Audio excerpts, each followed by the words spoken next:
हिमालय की गोद में बसा हुआ एक ऐसा पवित्र स्थान जहां स्वयं भगवान विष्णु ने तपस्या की, जहां बहती है अलकनंदा नदी की पावन धारा और जहां हर भक्त की आत्मा को मिलती है शांति और मोक्ष की अनुभूति। यही है श्री बद्रीनाथ धाम।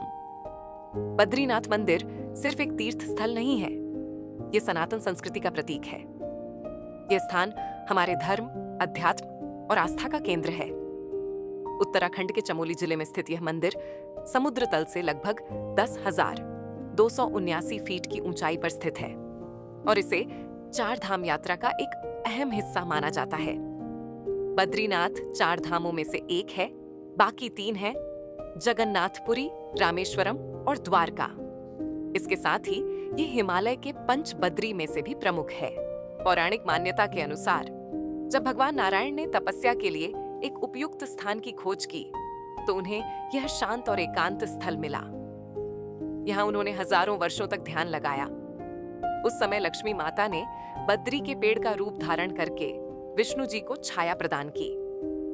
इसी कारण यह स्थान बद्रीनाथ कहलाया, यानी बद्री का नाथ या बद्री वन के स्वामी। कहा जाता है कि आदि गुरु शंकराचार्य ने इस मंदिर की स्थापना 9वीं सदी में की थी। उन्होंने इस स्थान को पुनर्जीवित किया और इसे फिर से एक पवित्र तीर्थ के रूप में स्थापित किया।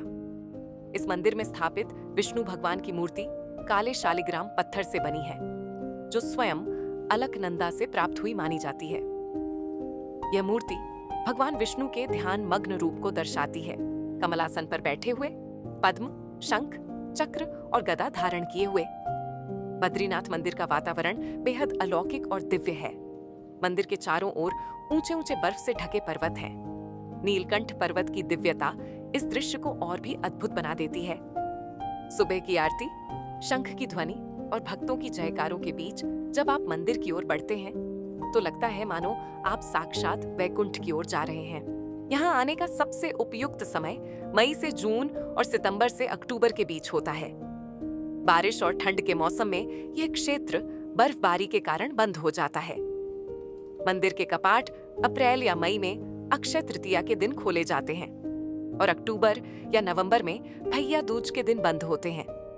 इस यात्रा की योजना बनाते समय कुछ बातों का विशेष ध्यान रखना चाहिए। सबसे पहले, यहाँ की ऊंचाई बहुत ज्यादा है, इसीलिए यात्रा शुरू करने से पहले शरीर को अनुकूल बनाना जरूरी है। यदि आपको सांस की समस्या या उच्च रक्तचाप है तो डॉक्टर से परामर्श लें। गर्म कपड़े जरूर साथ रखें क्योंकि मौसम बहुत जल्दी बदलता है। मोबाइल नेटवर्क सीमित होता है, इसीलिए एक दूसरे से संपर्क बनाए रखने के लिए ग्रुप में यात्रा करें। बद्रीनाथ यात्रा में पड़ने वाले अन्य स्थान भी बहुत महत्वपूर्ण हैं। जोशीमठ से लेकर गोपेश्वर, पंचप्रयाग, विष्णुप्रयाग, नंदप्रयाग, कर्णप्रयाग, रुद्रप्रयाग और देवप्रयाग तक हर स्थान की अपनी पौराणिकता है। इसके अलावा तप्त कुंड, जो बद्रीनाथ मंदिर के पास ही स्थित है, एक गर्म जल का प्राकृतिक स्रोत है। यहाँ स्नान करने के बाद ही भक्त मंदिर में प्रवेश करते हैं। मान्यता है कि इस कुंड का जल हर रोग को ठीक करने की शक्ति रखता है।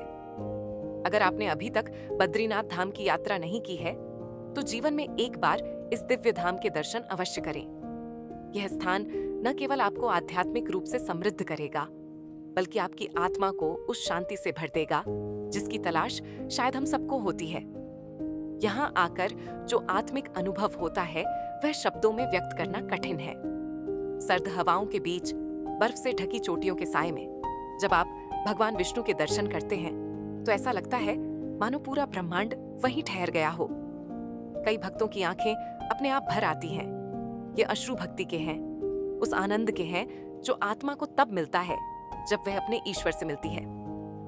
बद्रीनाथ यात्रा एक आध्यात्मिक जागरण है। यह यात्रा हमें हमारे अस्तित्व, धर्म और जीवन के उद्देश्य के करीब लाती है। यहाँ हर एक कदम पर पौराणिकता जीवंत है, हर एक पत्थर पर भगवान की छाया है और हर एक वाणी में गूंजता है AUM नमो नारायणाय।